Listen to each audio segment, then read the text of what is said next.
একটি অপতথ্য বা তথ্যের বিকৃতি পুরো দেশকে অস্থির করে ফেলতে পারে, বিভেদ তৈরি করতে পারে মানুষে মানুষে। তাই প্রতিটি অপতথ্যের বিপরীতে প্রয়োজন সঠিক তথ্য তুলে ধরার। সেই কাজটি করতে এসেছি। আপনাদের সাথে আছি আমি ফয়সাল রয়। আমন্ত্রণ জানাচ্ছি রিমোট চেক নিয়ে ৭১-এর নিয়মিত আয়োজন ফেক নিউজ স্ক্যানারে। আজ আমাদের সাথে যুক্ত থাকবেন কেন্দ্রীয় বিএনপির তথ্য ও প্রযুক্তি বিষয়ক সম্পাদক AKM ওয়াহিদুজ্জামান। তার সাথে আলোচনায় যাব, তবে তার আগে একটি প্রতিবেদন দেখে নিতে চাই যাতে আলাপে সুবিধা হয়। এবার ৭১ টিভির ফটো কার্ড নকল করে প্রধানমন্ত্রী তারেক রহমানকে জড়িয়ে ছড়ানো হয়েছে গুজব। ফটো কার্ডটি দেখে বিভ্রান্ত হন হাজার হাজার মানুষ। কমেন্ট সেকশনে তৈরি হয় উত্তেজনা। বহু মানুষ যখন বিভ্রান্ত হচ্ছেন তখন দেখা যায় দাবিটি সম্পূর্ণ মিথ্যা। ৭১ টিভির ফটো কার্ডকে ডিজিটাল সম্পাদনার মাধ্যমে পরিবর্তন করে গুজবটি ছড়ানো হয়েছে। একইভাবে প্রধানমন্ত্রীর সরকারি বাসভবনের নকশার দাবিতে ছড়ানো ছবিগুলোকে নিয়েও তৈরি হয় ব্যাপক বিভ্রান্তি। কিন্তু এই দাবিটিও সম্পূর্ণ বানোয়াট। ছবিগুলো বাস্তব নয়, বরং AI দিয়ে তৈরি। চলুন দর্শক কয়েকটি ফ্যাক্ট চেক দেখে নিচ্ছি। ৭১ টিভির ফটোকার্ডের ডিজাইন নকল করে প্রধানমন্ত্রী তারেক রহমান ও ভারতকে জড়িয়ে একটি বিতর্কিত মন্তব্য ছড়িয়ে দেওয়া হলো। এমন একটি পোস্টকে ঘিরে তৈরি হয় ব্যাপক বিভ্রান্তি। এমন মন্তব্যে প্রতিক্রিয়াও আসে নানান ধরনের। তবে বাংলা ফ্যাক্ট টিমের অনুসন্ধানে দেখা যায় প্রধানমন্ত্রী এমন কোনো মন্তব্য করেননি। ৭১ টিভিও এ ধরনের কোনো ফটোকার্ড প্রকাশ করেনি। মূলত ৭১ টিভির একটি আসল ফটোকার্ডকে ডিজিটাল সম্পাদনার মাধ্যমে পরিবর্তন করে এই ভুয়া ফটোকার্ডটি ছড়ানো হয়েছে। ওদিকে তারেক রহমানের সরকারি বাসভবনের নকশার দাবিতে ছড়ানো বেশ কিছু ছবি নিয়ে তৈরি হয় ব্যাপক বিভ্রান্তি। কিন্তু ফ্যাক্ট চেক করে দেখা যায় এসব ছবি বাস্তব নয়, বরং AI দিয়ে তৈরি। সংশ্লিষ্ট কর্তৃপক্ষ জানায় প্রধানমন্ত্রীর বাসভবনের স্থানই এখনো চূড়ান্ত হয়নি, ফলে নকশা তৈরির প্রশ্নই আসে না। আবার লোডশেডিং প্রসঙ্গে আব্দুল্লাহিল আমান আজমির মন্তব্যের দাবিতে একটি ফটোকার্ড সামাজিক মাধ্যমে প্রচারিত হওয়ায় একইভাবে বিভ্রান্তি তৈরি হয়েছে। তবে অনুসন্ধান করে রিউমার স্ক্যানার টিম জানায় মন্তব্যটি সম্পূর্ণ ভুয়া ও বানোয়াট। কোনো নির্ভরযোগ্য গণমাধ্যম বা তার নিজস্ব ফেসবুক প্রোফাইলে এমন বক্তব্যের প্রমাণ পাওয়া যায়নি। তিনি নিজেও মন্তব্যটি অস্বীকার করেছেন। এখানেই শেষ নয়। গুম হওয়া বিএনপি নেতা M ইলিয়াস আলীর স্ত্রী ও সংসদ সদস্য তাহসিনা রুশদীর লুনা গুম অধ্যাদেশ বাতিলের পক্ষে ভোট দিয়েছেন। এমন দাবিতে ছড়ানো পোস্টটিও সম্পূর্ণ বানোয়াট। ত্রয়োদশ জাতীয় সংসদের চলতি অধিবেশনে গুম অধ্যাদেশ উত্থাপনই করা হয়নি, ফলে এ নিয়ে ভোটের প্রশ্নই আসে না। কোনো তথ্য প্রমাণ ছাড়াই দাবিটি ছড়ানো হয়েছে। দর্শক, আজকের অপতথ্যগুলো যাচাই করতে গিয়ে দেখা গেল সামাজিক যোগাযোগ মাধ্যমে জাতীয় বিভিন্ন ইস্যুকে কেন্দ্র করে ধারাবাহিকভাবে ছড়ানো হচ্ছে নানা গুজব। গুজব ছড়াতে ব্যবহার করা হচ্ছে নানা অভিনব কৌশল। যথারীতি সরকার ও রাষ্ট্র ব্যবস্থাকে টার্গেট করে ছড়ানো হচ্ছে অধিকাংশ গুজব। এসব গুজবের ফাঁদে না পড়তে সচেতনতার পাশাপাশি সতর্ক থাকার পরামর্শ বিশ্লেষকদের। সায়ক দাস, ৭১। দর্শক, আমরা প্রতিবেদনটি দেখে নিলাম। ইতিমধ্যেই জানিয়েছি আজ আমাদের সাথে যুক্ত আছেন বিএনপির তথ্য ও প্রযুক্তি বিষয়ক সম্পাদক AKM ওয়াহিদুজ্জামান। যুক্ত হচ্ছে তার সাথে। জনাব ওয়াহিদুজ্জামান, আপনাকে স্বাগত জানাচ্ছি ফেক নিউজ স্ক্যানারের আজকের এই আয়োজনে। আমরা প্রতিবেদনটি দেখছিলাম। যদি প্রতিবেদনটা প্রথম থেকে আমরা শেষ পর্যন্ত যদি একটু সারাংশ করে নিয়ে আসি, প্রধানমন্ত্রীর সম্পৃক্ত নানা বিষয়, এছাড়াও কিছু সংবেদনশীল বিষয় যাতে মানুষ সহজেই অস্থির হয়ে যেতে পারে, যেটি সাধারণ মানুষের মানসিকতায় সহজেই প্রভাব ফেলতে পারে, এই ধরনের অপতথ্য বা গুজবগুলোকে আমরা পরিকল্পিতভাবে ছড়াতে দেখছি। অর্থাৎ একই ধরনের নিউজ, একই ধরনের সংবাদ মাধ্যমের লোগো এবং ডিজাইনকে কপি করে এই ধরনের ছবিগুলোকে ছড়ানো হচ্ছে, যাতে সাধারণ মানুষের বিশ্বাসযোগ্যতার একদম কাছাকাছি চলে যাওয়ার এই যে চেষ্টা, এই ধরনের কার্যক্রমগুলোকে আপনি কিভাবে দেখছেন? এবং প্রধানমন্ত্রী যখন প্রাইম টার্গেট হয়ে দাঁড়ায় তখন আসলে বিষয়গুলো কিভাবে সামাল দিতে হয় জানান। ধন্যবাদ আপনাকে। এক্ষেত্রে ডেফিনেটলি আমি বলবো যে আপনারা ৭১ টিভি সহ ডিসেন্ট আছে, রিউমার স্ক্যানার আছে, আপনারা অসাধারণ কিছু কাজ করছেন। ফ্যাক্ট চেক করে এগুলো যে মিথ্যা সেটা প্রমাণ করছেন। এবং আমি আসলে দীর্ঘ 1 মাসের বেশি সময় যাবত আপনাদের এই অনুষ্ঠানে আসছি এবং বারবার বলছি যে এই বিষয়ে সরকারি উদ্যোগ নেওয়া প্রয়োজন। আমি কিছুটা হতাশ যে এখনো পর্যন্ত তথ্য মন্ত্রণালয় বা আইসিটি মন্ত্রণালয় কোনো উদ্যোগ নিচ্ছে না এই সোশ্যাল মিডিয়া থেকে এই ধরনের ফেক নিউজগুলোর বিরুদ্ধে ব্যবস্থা নেওয়ার জন্য। তাদের ব্যবস্থা নেওয়া আরো আগেই উচিত ছিল এবং আমি আশা করব আমাদের আইনমন্ত্রী অত্যন্ত যোগ্য একজন আইনমন্ত্রী, তিনি খুব দ্রুত এ বিষয়ে আইন যেটা তত্ত্বাবধায়ক সরকারের আমলে অন্তর্বর্তীকালীন সরকারের আমলে ছিল সেই আইনটাকে দ্রুত প্রয়োজনীয় সংযোজন বিয়োজন করে এটিকে কার্যকর করবেন। কারণ হচ্ছে এই ধরনের অপতথ্য, এই ধরনের ফেক নিউজ যে কোনো সময় দেশে যে কোনো ধরনের বড় ধরনের একটা মব তৈরি করতে পারে, একটা অশান্তি সৃষ্টি করতে পারে, এমনকি একটা ভয়াবহ সাম্প্রদায়িক দাঙ্গাও সৃষ্টি করতে পারে, যেটার পায়তারা আমরা ইতিমধ্যেই দেখতে পাচ্ছি। একে ওয়াহিদুজ্জামান, আপনি ঠিক কথাই বলেছেন। আসলে সাধারণ মানুষকে বা তার মতকে কোনো পক্ষে বা বিপক্ষে নিয়ে যাওয়ার জন্য আমরা কিন্তু অনেকটা পরিকল্পিতভাবেই এই ধরনের অপতথ্যকে ছড়াতে দেখছি। ছোট্ট যদি একটি উদাহরণ দিই, আজকেই প্রধানমন্ত্রী সম্পৃক্ত আমরা যে ধরনের অপতথ্য বা গুজবগুলোকে দেখছি সেগুলো 1 থেকে 10,000 ফেসবুক অ্যাকাউন্ট থেকে নিয়মিত এবং পরিকল্পিতভাবে ছড়ানো হচ্ছে। এই যে অসংখ্য কিছু অ্যাকাউন্ট রয়েছে যাদের মূল উদ্দেশ্যই হচ্ছে এই ধরনের অপতথ্যগুলোকে ছড়িয়ে দেওয়া এবং অপতথ্যগুলোকে সত্য বা সত্যের কাছাকাছি নিয়ে যাওয়ার জন্য যে ধরনের পন্থা তারা ব্যবহার করছে, অর্থাৎ জনপ্রিয় সংবাদ মাধ্যমের লোগো ডিজাইনগুলো যে ব্যবহার করছে, এগুলোকে রোখার জন্য যে ধরনের ব্যবস্থা নেওয়া দরকার সেগুলোকে খুব চ্যালেঞ্জিং কি মনে করেন? মোটেই চ্যালেঞ্জিং নয়, কারণ হচ্ছে যে 71 টিভির লোগো ব্যবহার করে যদি তারা এটা করে থাকে, 71 টিভির আইনগত একটা সুরক্ষা থাকা প্রয়োজন যে তারা তাদের বিনা অনুমতিতে তাদের লোগো ব্যবহার করেছে, তাদের ফটো কার্ড ব্যবহার করেছে, যে করেছে তার বিরুদ্ধে মামলা করতে হবে, তাকে আইনের আওতায় আনতে হবে এবং এর পক্ষে যেই রাজনৈতিক দল দাঁড়াবে তাদেরকেও আইনের আওতায় আনতে হবে।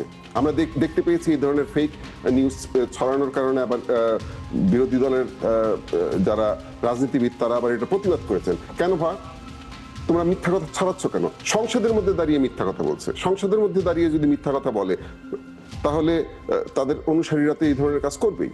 সেই সাথে আছে যারা পালিয়ে গেছে যে স্বৈরাচার, তারাও এর মধ্যে যুক্ত হয়েছে। সুতরাং এটা একটা ভয়াবহ দিকে টার্ন নেওয়ার আগে আমি আশা করব তথ্য মন্ত্রণালয়, তথ্য প্রযুক্তি মন্ত্রণালয় এবং আইন মন্ত্রণালয় সবাই মিলেমিশে একটা দ্রুত ব্যবস্থা গ্রহণের চেষ্টা করবেন। কারণ রিসেন্টলি আরেকটা মব তৈরির চেষ্টা দেখেছি, সেটা হচ্ছে যে শহীদ ওসমান হাদির কবর নাকি সরিয়ে নেওয়ার চিন্তা করা হয়েছে, সেখানে নাকি কাউকে যেতে দেওয়া হচ্ছে না, এইরকম একটা ফটোকার্ড ছড়ানো হয়েছে আমাদের মাননীয় স্বরাষ্ট্রমন্ত্রী সালাউদ্দিন আহমেদের বরাত দিয়ে, যেটাও পুরোপুরি ফেক।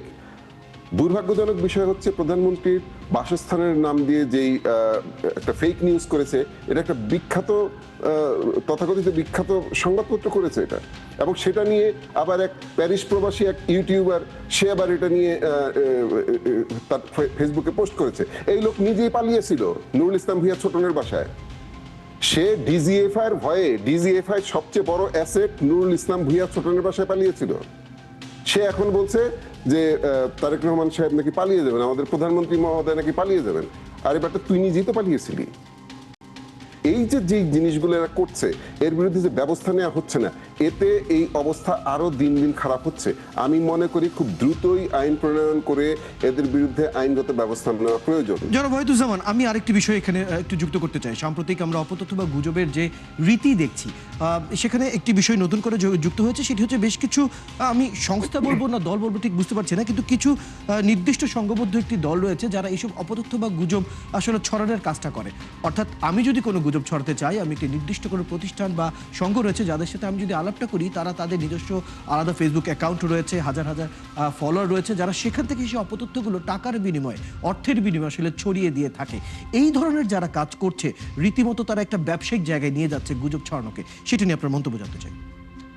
আমি আপনাকে একটু আগেই বলেছি, নির্দিষ্ট কিছু অ্যাকাউন্ট এবং নির্দিষ্ট কিছু ফেসবুক পেজ থেকে এই কাজগুলো করা হচ্ছে এবং এই কাজগুলোকে যে কোনোভাবেই হোক এই কাজগুলোকে বন্ধ করতে হবে। এবং বন্ধ করার জন্য প্রথমেই আমাদের যেটা প্রয়োজন সেটা হচ্ছে যে এই পেজগুলো, এই আইডিগুলোর পিছনে কারা সেটা বের করতে না পারলেও অন্ততপক্ষে এগুলো যেন বন্ধ করা হয়। তার জন্য মেটা বা গুগল তাদের সাথে যোগাযোগ করতে হবে এবং যোগাযোগ করে নিশ্চিত করতে হবে যে এই ধরনের কোনো ফেক নিউজ আসবে না, এই ধরনের কোনো ফেক নিউজ ভবিষ্যতে আমরা দেখতে পাবো না, এবং এই পেজগুলো বা এই আইপিগুলো এখান থেকে এই ধরনের আর কোনো কন্টেন্ট তৈরি হবে না। এই ধরনের আসলে কঠিন সিদ্ধান্তেই আমাদের এখন যাওয়ার সবচেয়ে বেশি সময় এসেছে। একে ওয়াহিদুজ্জামান, এই বিষয়টি নিয়ে আরও একটু আমরা আলোচনা করব, তবে এই মুহূর্তে একটি বিরতির সময় হয়েছে। বিরতির পর ফিরছি, সঙ্গে থাকুন আমাদের। আছেন একাত্তরে, চলছে রিউমার চেক নিয়ে একাত্তরের নিয়মিত আয়োজন ফেক নিউজ স্ক্যানারে। দর্শক, আমাদের সাথে আমাদের অতিথি বিএনপির তথ্য ও প্রযুক্তি বিষয়ক সম্পাদক একেএম ওয়াহিদুজ্জামান যুক্ত আছেন। ফিরছি তার কাছে। জনাব ওয়াহিদুজ্জামান, আপনাকে আরও একবার স্বাগত জানাচ্ছি এই পর্যায়ে আমাদের এই আয়োজনে।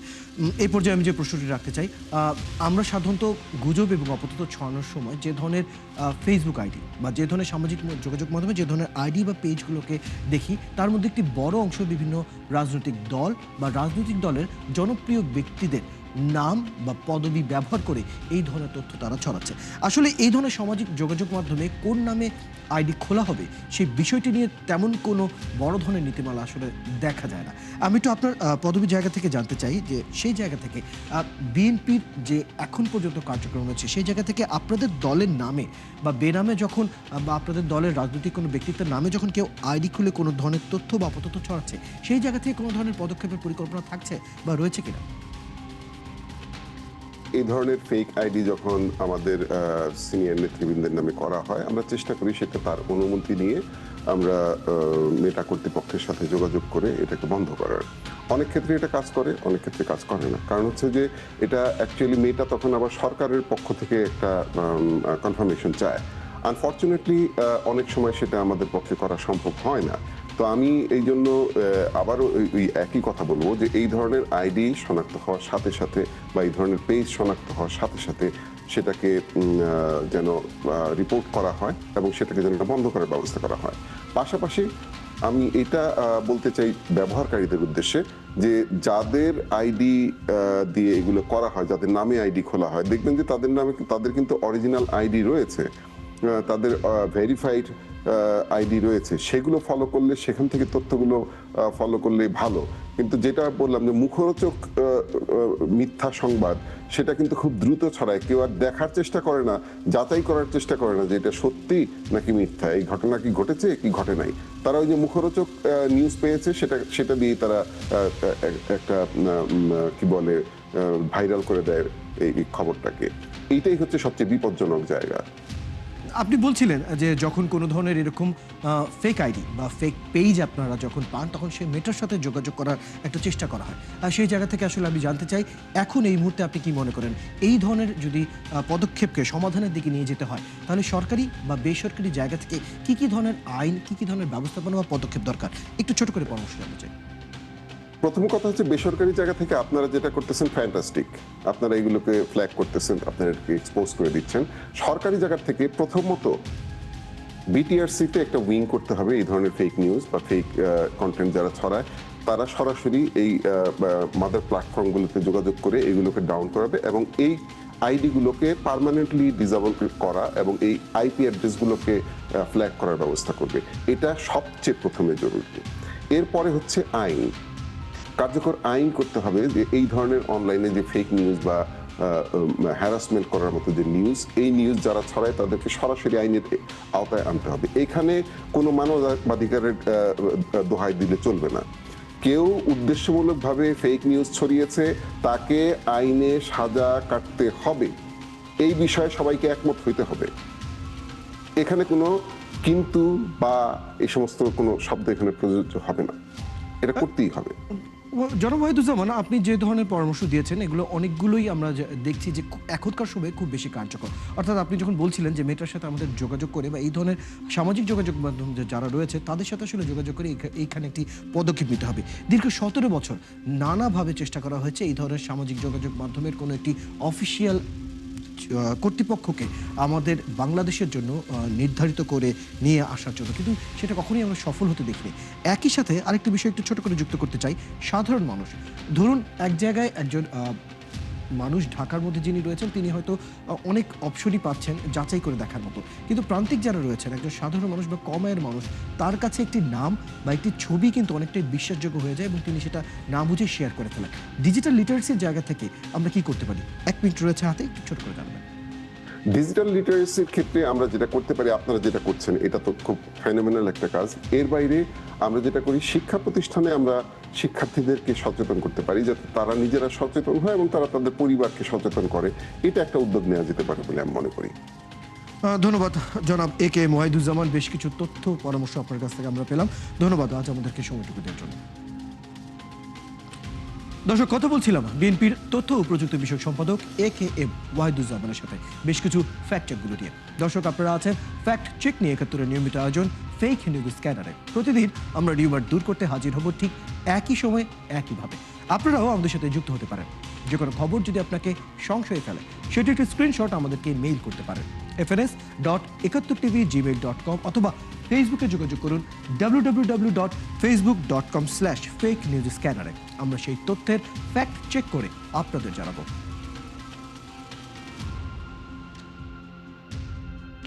চটকদার শিরোনাম দেখে ক্লিক করবেন না, বিশ্বাস আর প্রতিক্রিয়া জানানোর আগে ফ্যাক্ট চেক করুন। আর থাকুন 71-এর সাথে।